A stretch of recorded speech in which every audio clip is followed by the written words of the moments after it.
Welcome back. It's number 2 in this week, our final week on developing your theology. So we're about to look at another example. We talked yesterday about how we can look at the principles in each of the sections of the story and how that can then develop your understanding of how that theme develops through the Bible, ultimately to us today. So hopefully this is helpful for you. We looked at the Sabbath yesterday. Today we're going to look at the topic of money and provision. Good one. So that's a hot topic, isn't it? And it's so different here in South Africa Yeah. to at home. Go on, tell us. I can't tell you quickly. Oh. It's a whole other YouTube channel. Fair enough. So, but there's lots of confusion, isn't there, around it. We get extremes that we've seen here of, people saying, "Come on, bless the man of God," and you get the poorest people giving their wages to him, and some of the pastors are super rich. It's quite shocking. And and there's such an emphasis, understandably, on money. Mm-hmm. I think even in our circles, the this thing of, well, if you got faith, then you're fine. You just got to have faith, and if you're struggling, you obviously haven't got enough faith. And it's very much an individual thing between you and God. What do you mean our circles? Oh, in our churches, people that we're talking to. Oh, now. okay. You don't mean back home? No. No, although, sometimes. Anyway, we'll see. There's been such a big thing on the prosperity gospel and how that's impacted different churches, different church leaders. Often that's what you'll hear on the TV. Like God's blessing equals money. Yeah. And also, that's what people in our churches are listening to a lot. So, let's get in there, shall we? So, creation. What do we learn about provision and money in creation? What do you think? Everything was there. Everything came from God. Yeah. He's the source. Yeah. And I can't think of anything else. That's good. Okay. I mean, that's brilliant, actually, all the way through the story of God's the provider. God's the one that gives, and that we look to him as our source. That would be a good theme, I think. If we could just get that one thing right. Yeah, it's massive. Yeah. So that was particularly in the garden, where Adam just inherited this garden that God had been making for him, and so he had everything there, the soil, all he had to do is just not mess it up. Yeah, and you get the impression that things grew really nicely there. You didn't really have to work too hard, just find some seed somewhere and pop it in the ground, and you feel like in a few days it's grown. So things were easy there, sounds like. Yeah. God and man working together. I think that's the other thing about creation, is that God and man are working together. So you think about Adam, he's the one who's having to tend the fruit and plant the seeds. And do you think they were vegan? Yeah, I think they probably were. I don't think they'd started eating animals at that point. But they got the seeds, they put them in the ground, in a sense, with faith. Yeah. That how God's ways of doing things would work and would produce the fruit. So they weren't just sitting there waiting. God will provide. God's our provider. He'll provide. We get the impression that they were out in the fields working, making it happen, and it's a good model of partnership. God and mankind together, making things work and producing things which weren't exactly hard work, they were a joy to do. So that's what we learn in the creation. The fall, actually we do understand more about it from the fall You had to start toiling. Yeah, hard work. Mm. Things not going as planned. Thistles and briars as growing, and the land's hard. So we get the impression there that work starts to become hard and laborious and not easy. Yet still part of the plan. God was still giving them everything they needed. Yeah, strength and skill, the resources that they needed. But it wasn't just automatic anymore. Okay. And as we talked about, that somehow in the midst of it, it was a way of learning to trust God more, because they had to be dependent on God for the sun and the rain and all the other things. Okay, so we get to Israel. No idea what you're going to say about this. Well, Israel actually was, they looked on blessing to be quite physical. They didn't really have an understanding of a spiritual realm and inheriting any spiritual blessings as such. They were quite clear. If someone had lots of children, lots of cattle, right, lots of land, then that meant God had blessed them. They were blessed. And that was a big part of their understanding of, well, how do we survive? Well, we honour God, and God sends the rain. God blesses our fields, and we'll get good produce. And we'll get peace from our neighbours. We won't get war. We won't get people coming and taking our food from us. So that was the sense, of provision. Again, very much dependent on God. But they saw the blessing of God being particularly money or stuff. Fruitful fields. Fruitful fertile wombs. wives. Yeah, exactly. The more kids, the better. So, there was obviously in the law, this whole thing of the tithe was introduced. 10% of what you gather from your fields, whatever you gather, 10% would go towards their worship to God. And that would go towards, interestingly enough, go towards the people that were working in the temple and around that were doing the work of God, if you like. There was some that went to the poor amongst them, and there was some money put aside from the tithe that would be particularly so that your family could join in the big celebrations. So, if you had to take a big trek to Jerusalem and, to get involved in one of the festivals, well, that was part of your tithe. I didn't know that. So you could pay for it out of that, just so every family could be involved. So, so it was interesting, but the tithe was there in the law. That's what you were expected to What pay. did they call that? The tithe. No, I mean the scheme for making sure you all get to go to the camp. They still called it the tithe. Oh, They just okay. at different times said this is what you'll use the tithe for. Okay. So some people would say it was 10%. Others would say actually it's a bit more complicated than that. There was a 10% for this. There was 10% for that. There was a 10% every 3 years. So, probably it would be about 23% maybe that they would end up giving away. Depends on how you read it, but it's not necessarily a direct 10%, which kind of sounds nice and makes more sense for us, but it probably wasn't quite that straightforward. Okay.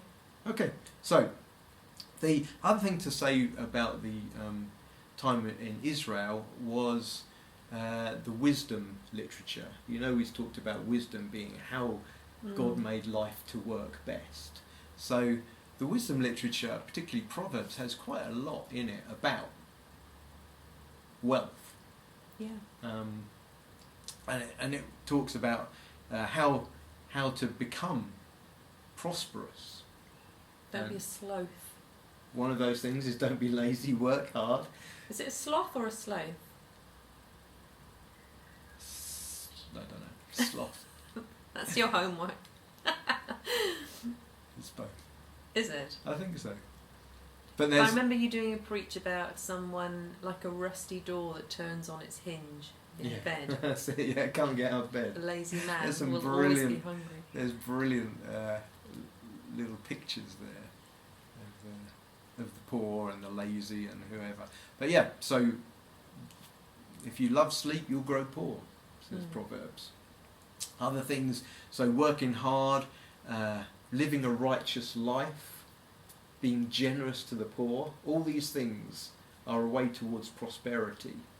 And and it warns against doing the opposite.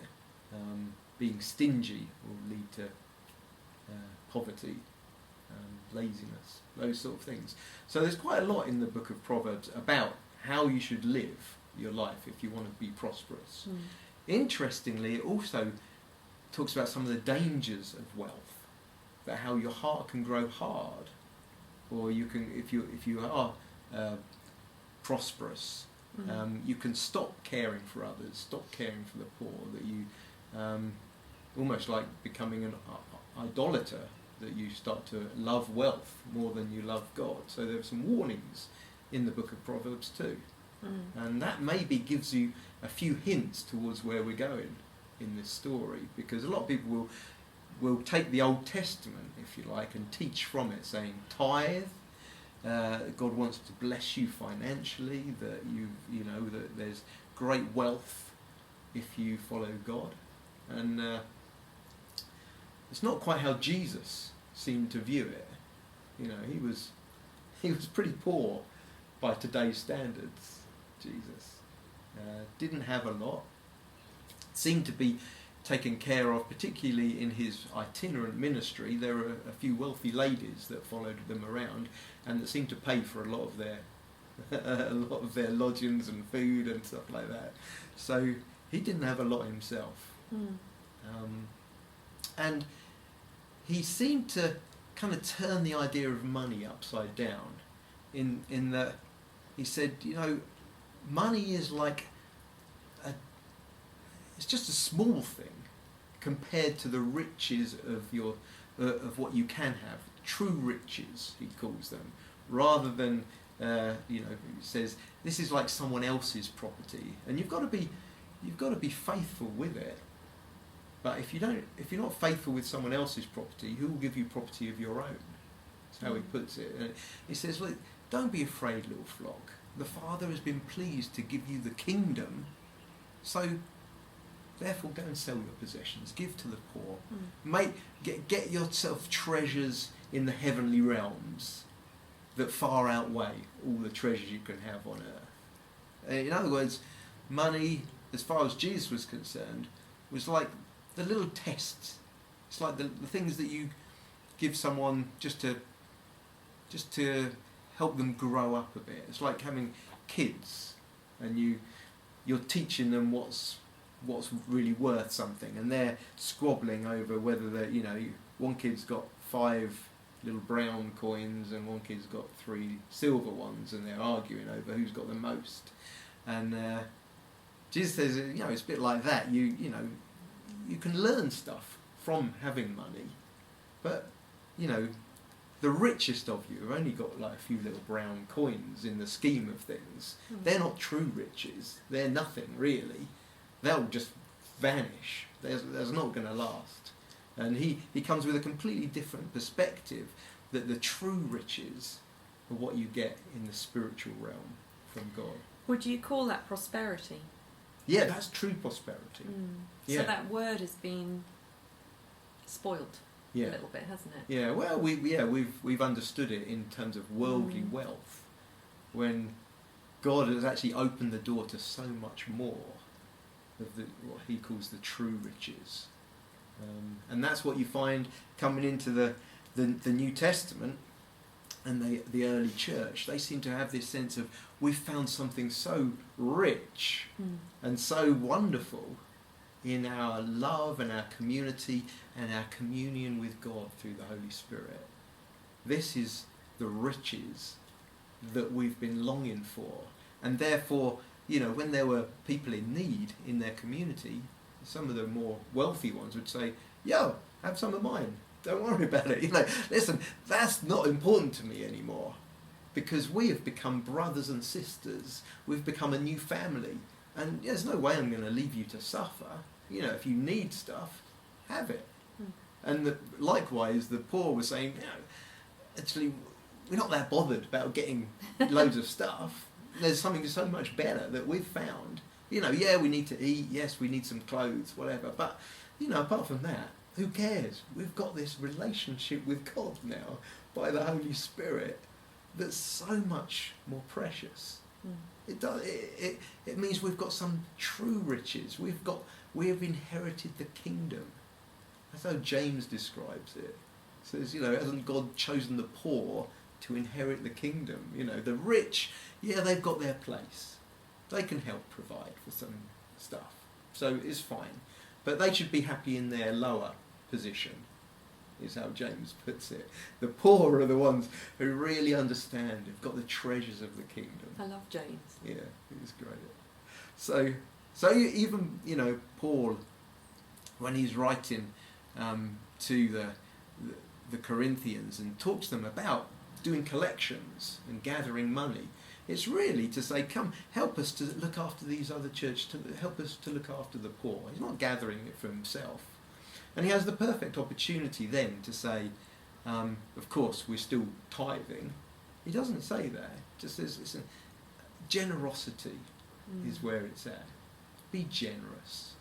Don't worry about 10%, 15%, whatever. That's not the heart of it. The church in Acts would never have looked after each other properly if they'd just been saying, come on, remember your tithes, remember you've got to pay your dues. No, they didn't care about that. If they had, and there was someone in need, they'd give. Because they'd found something so much more precious. The community, the family of God, with the presence of God amongst them. That's how it seems to be written. And that's the story of the New Testament of, we're not into the rules of what percent. That's sometimes helpful to look at, well, what does generosity look like? But actually it's much bigger than that. It's about, giving our all to Jesus, and he's our ultimate provider. Okay. So I think it's worth saying, when we talk about the provision of God, that there is a sense in which it all comes from God, and we're in partnership with him. We do need to work hard. Paul is quite clear with the elders in Ephesus. He says, I've shown you that you need to work hard so that you can help those in need. Those are the elders. They're the leaders of the church. And he's saying, guys, go and get a job. Go and work hard. So that you can share, so you can look after people, so you can help them. That's what I've been doing. He said, I've even been looking after my own team with the money that I've raised. So now he did at times get money from churches, so he knew how to do both. He says, sometimes I'm doing really well, sometimes I'm really poor. Hey, I'm content. It's not. Beautiful. I'm not worried about that. I've learned how to be content in every circumstance. So, yeah. So I think in terms of us saying, well, just have faith in God, I think that isn't a really good reflection on the New Testament.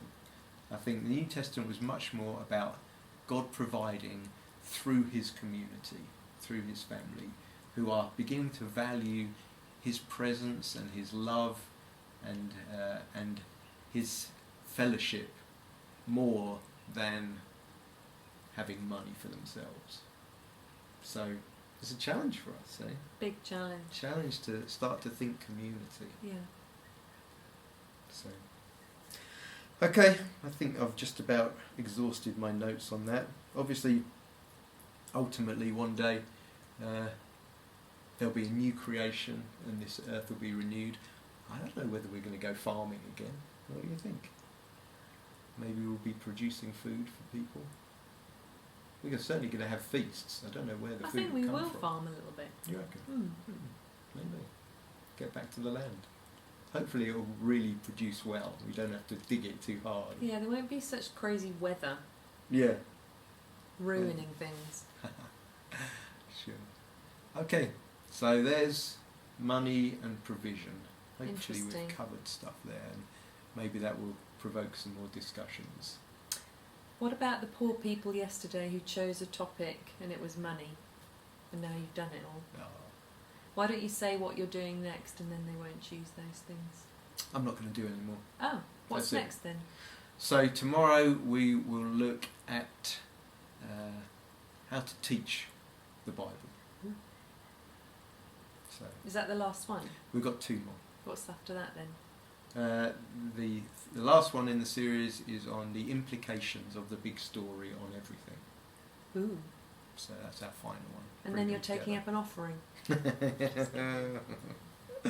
Send your money to this account at the bottom of the screen. There's a thing at the bottom. Okay, love you guys. Bye. We'll talk again soon. Bye bye.